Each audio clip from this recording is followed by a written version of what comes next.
I should have made this video a long while ago, but now that a second video promoting him was made, I think now is a good time to talk about him. So, if you haven't been watching ARTS for a while, or haven't been in the clown community, there is a 150-page clown guide created by a man named Arinad. And this video is sort of a rant and a critique of the guide and how Arinad plays, because I feel both go hand in hand. Also, before I talk about everything here, I just want to say that these opinions are my own, and don't harass Arinad, please. Like, this is about the guide and not him as a person. But anyway, let's get into this video to talk about the guide and his playstyle.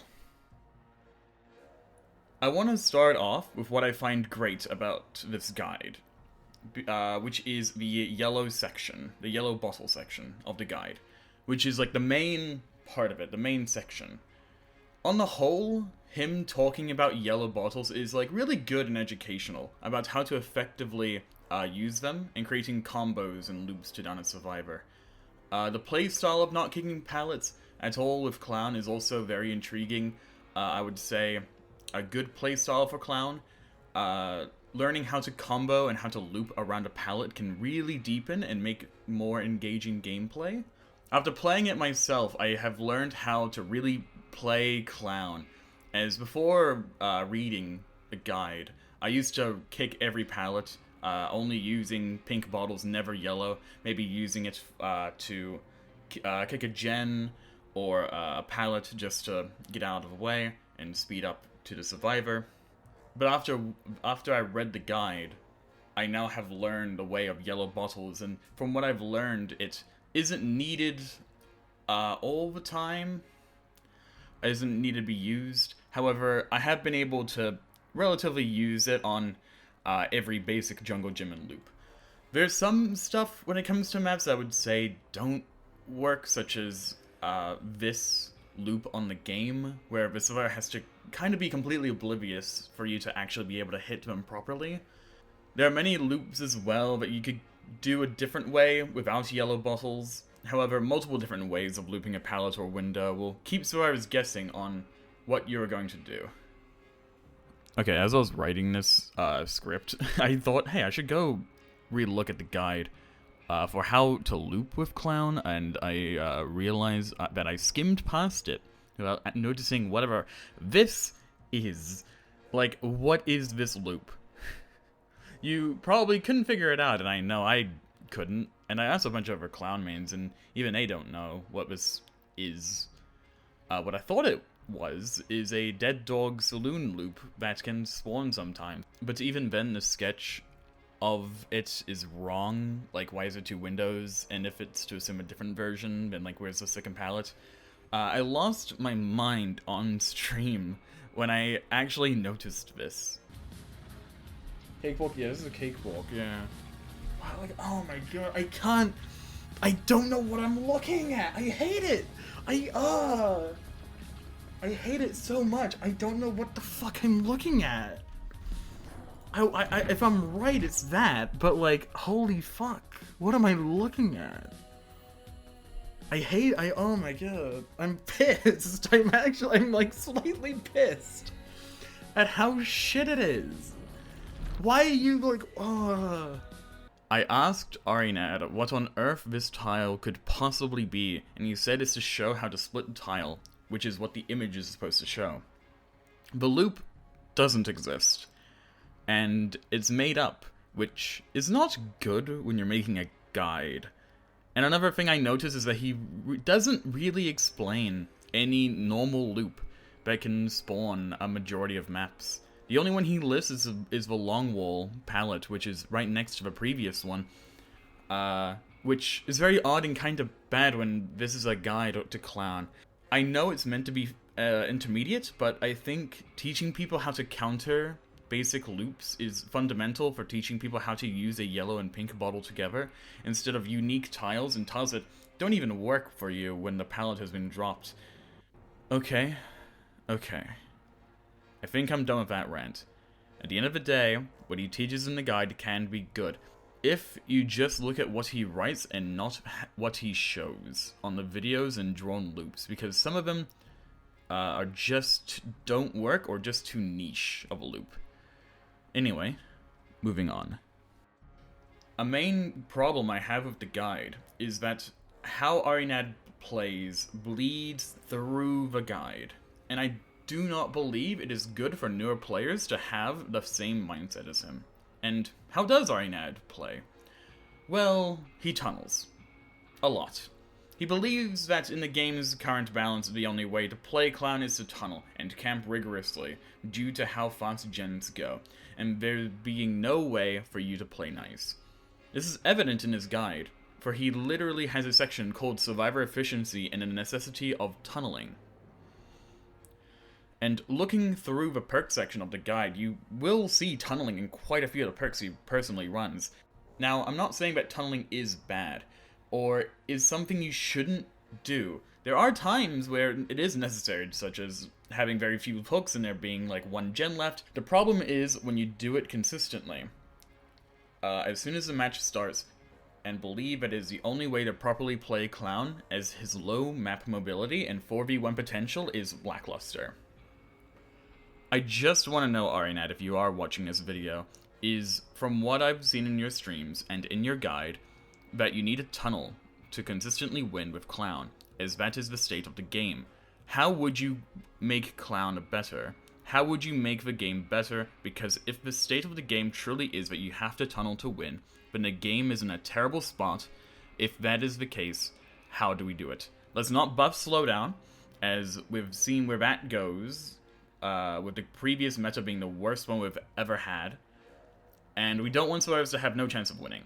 I think Clown is in a fine spot and doesn't need to be changed with how the current meta is. He definitely does struggle a bit when it comes to map pressure, but in most of my games, I can win.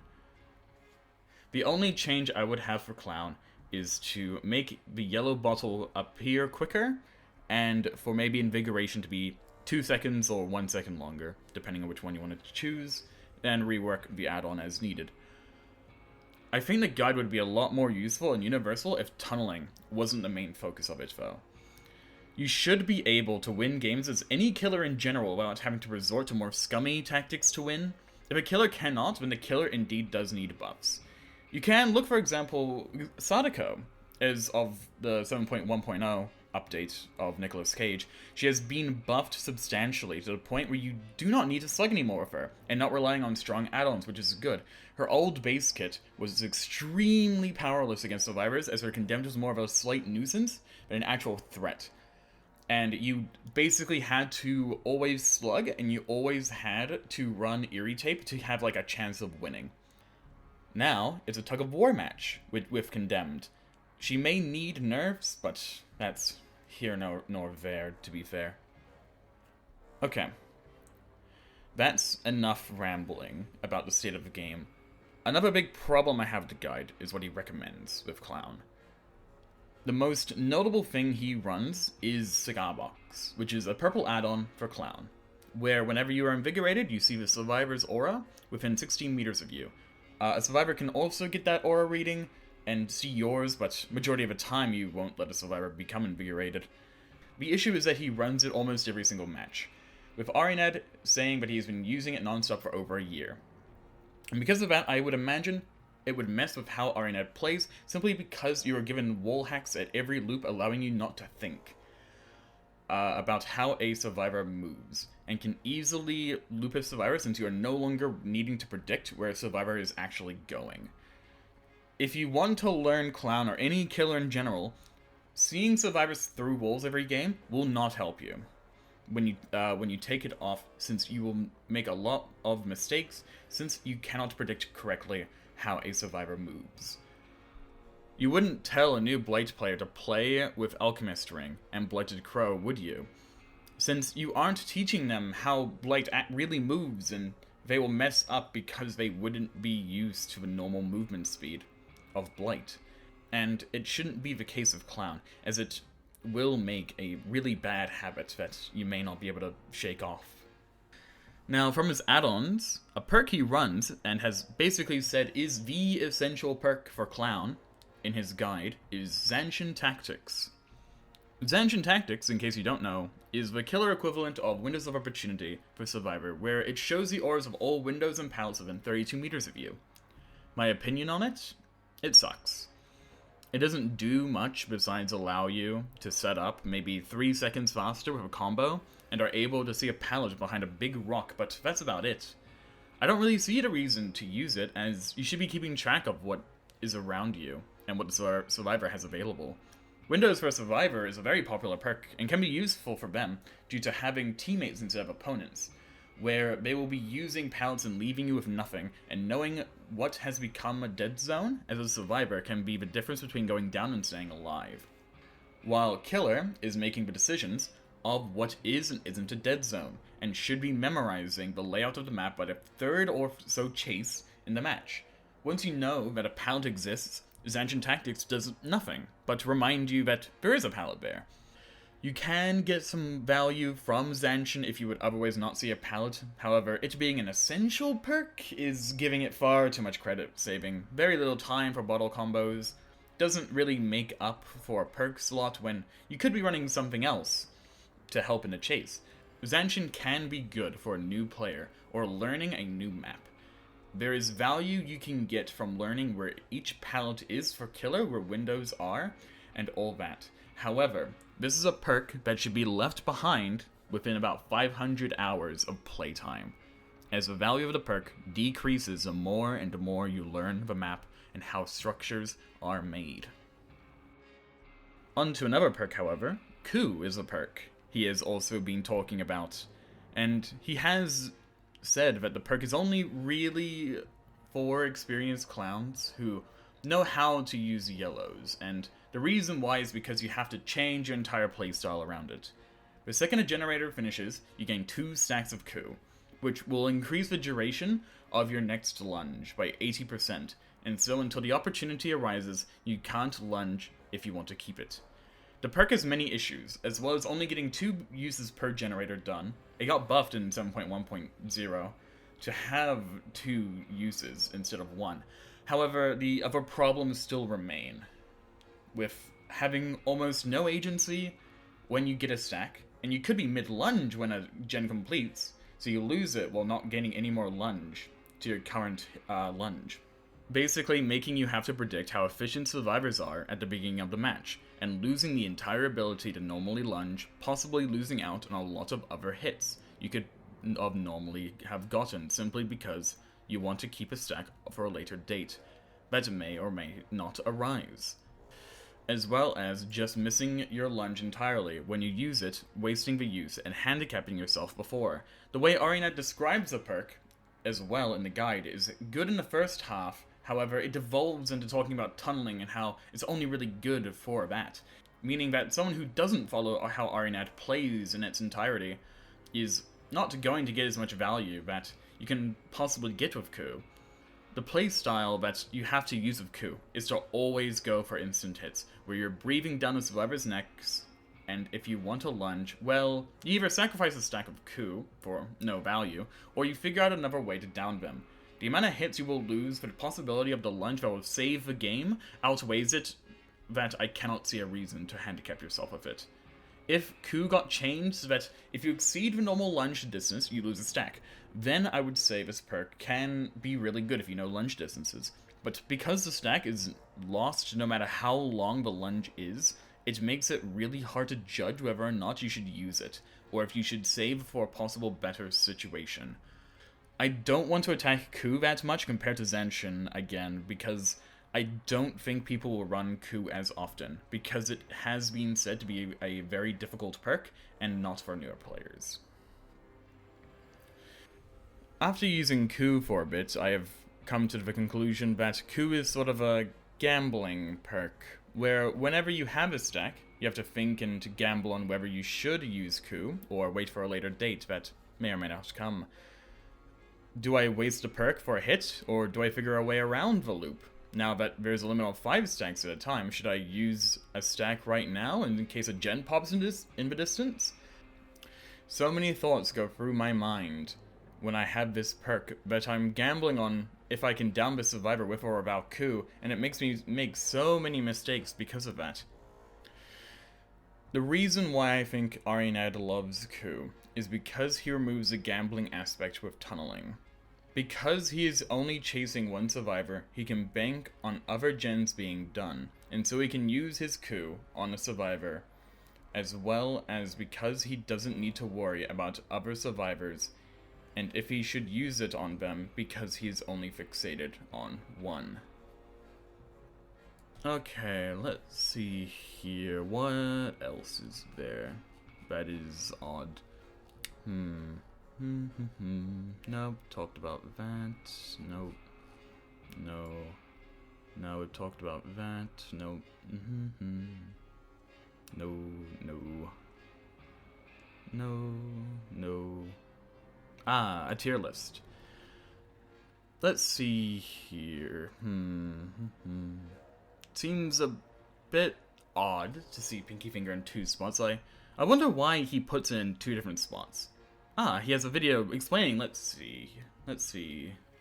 And that's kind of why I have 2 placements for Pinky Finger on this tier list. Because Pinky Finger, yeah, you get those early downs, you can do some pretty good stuff with it, but it's not consistent.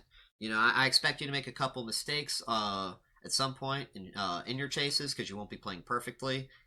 And you know, you'll still do well. I think you can definitely 3K with it. But the playstyle, especially being how different and definitely not as consistent. Oh my gosh, you compare consistency wise, right? Compare consistency of Pinky Finger to Cigar Box, night and day difference in consistency. But if you don't land those bottles, gang, and you're reloading 2 to 3 times before you down people and you have to camp, in my opinion, this is where I would place Pinky. If you are basically the most of the value you are getting from Pinky Fingers, you are face camping. That's my opinion. I don't think it's then that good. You're looking at best a 2K6 outcome. Okay. So the reason why he puts it in 2 different tiers is because of a skill issue.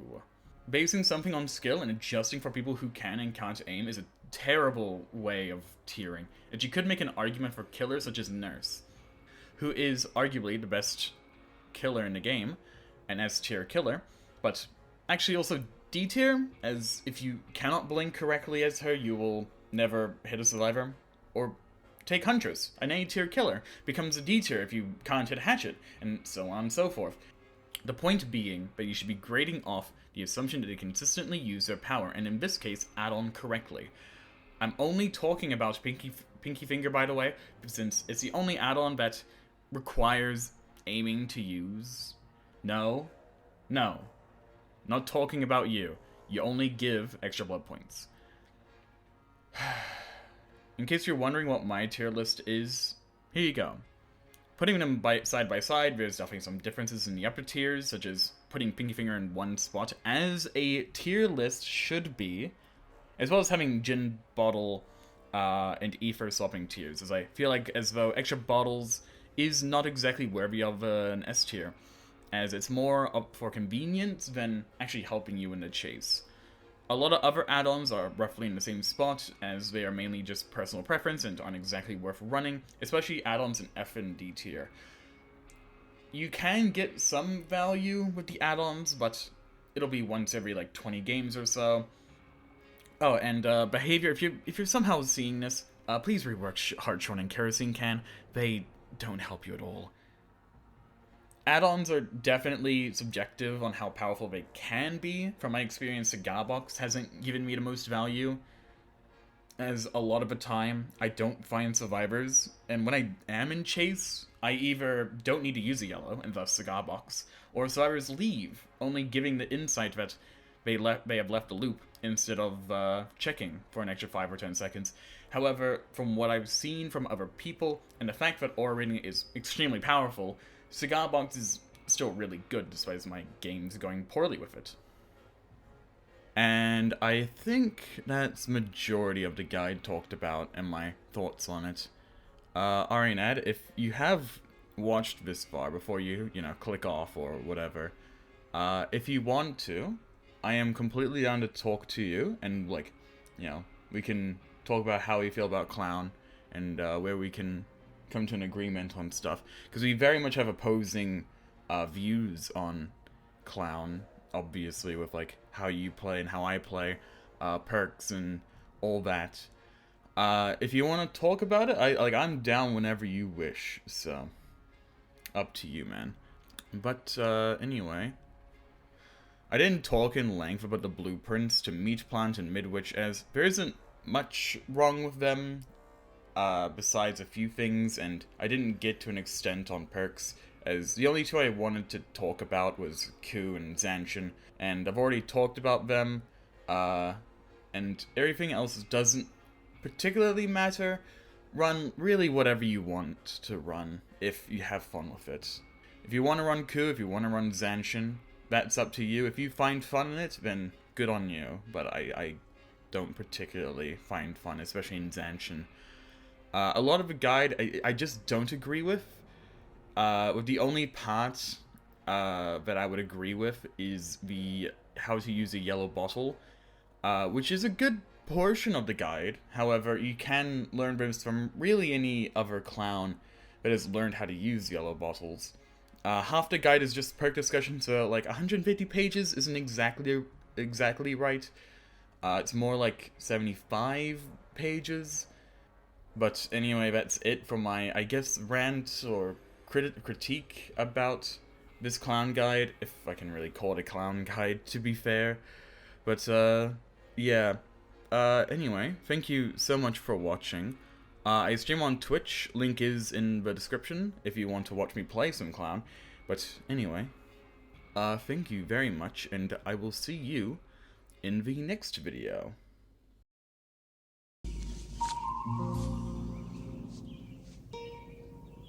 What the fuck is this piece of shit?